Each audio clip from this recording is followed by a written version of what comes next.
Hello and welcome back to Simple Money Podcast. I'm your host, Matthew Sewick, also known as the Friendly Financial Coach. Continuing our series on educational planning, today we're going to look at how to fund a post-secondary education.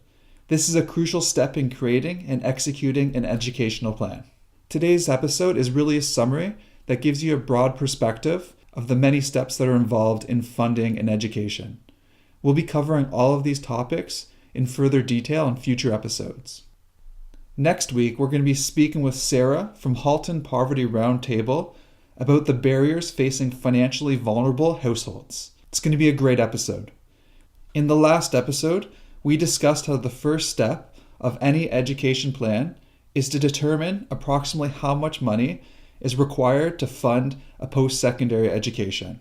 If we use a map, this would be our destination. The next step is to really determine how we're going to arrive there. The path to getting to this destination can be achieved by using your own resources or through the funds of a third party, like government grants, scholarships, or a loan. Of these, your own resources are the most dependable. Some government grants and funding sources have a tendency to change over long periods of time, and expecting the funds to be there in 15, 20 years can be risky. As a recent example, the Saskatchewan government put their provincial education grant on hold due to budgetary issues. Individuals that plan to receive these funds will now have to find other ways to fill the gaps. One of the best and most popular ways to fund an education is through a Registered Education Savings Plan, or RESP for short. This is one of the most important forms of funding, and we will be dedicating several episodes to cover this topic in detail. As an introduction, the basic idea of an RESP is that it's a long-term investing plan that offers several incentives that can drastically help finance a post-secondary education. These incentives are extremely powerful and will help you achieve your education funding goals. One of the many incentives are government grants. There are a handful of these available. The most accessible one is called the Canada Education Savings Grant, or CESG for short. This grant matches 20% of your contributions up to $500 a year. This means that a portion of your contributions automatically earn 20% before any investment returns are made. And this is massive.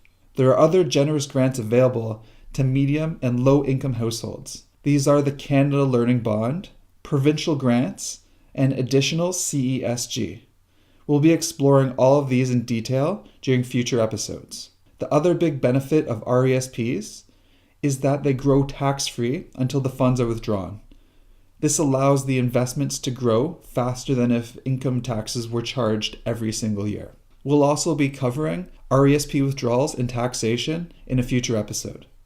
Other sources of funding a post-secondary education also comes from provincial grants. These vary heavily by province, but can really help pay for a portion of education costs.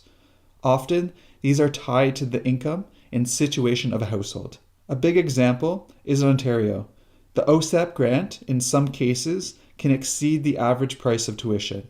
This grant is based on household income and is reduced as households earn more money. A quick tip for government grants is that the parents are often required to file their income taxes to be eligible for them. So make sure that you're on top of your income taxes.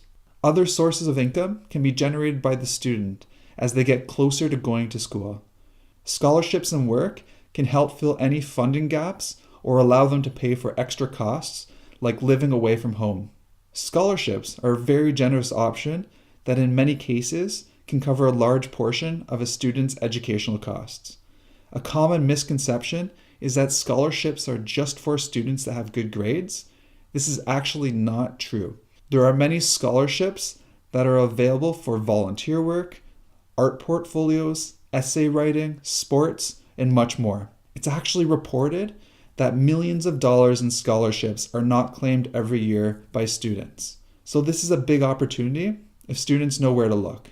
Thankfully, there are a growing amount of online resources that allow students to sort through the large amount of scholarships that are available. Now, if there's a gap between educational costs and the existing funds that can be used to finance it, then we need to look at borrowing options.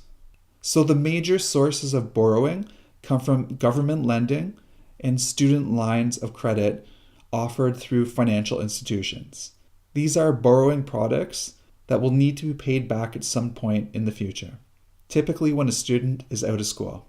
Of course, having an education is an investment in yourself, and using borrowing options to fund this offers an opportunity to earn higher income from an education. With that being said, borrowing is a large responsibility, and we will be spending several future episodes covering these situations in detail. So that's it for now, but today's episode was really a broad summary of all the solutions that we'll be covering in future episodes.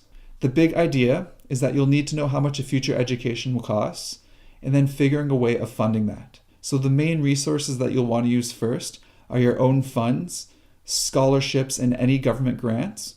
And if there is still a gap that exists, then that's when you have to look at borrowing options to pay for education.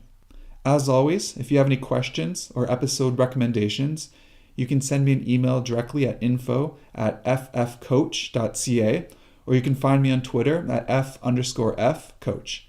Take care and talk to you soon.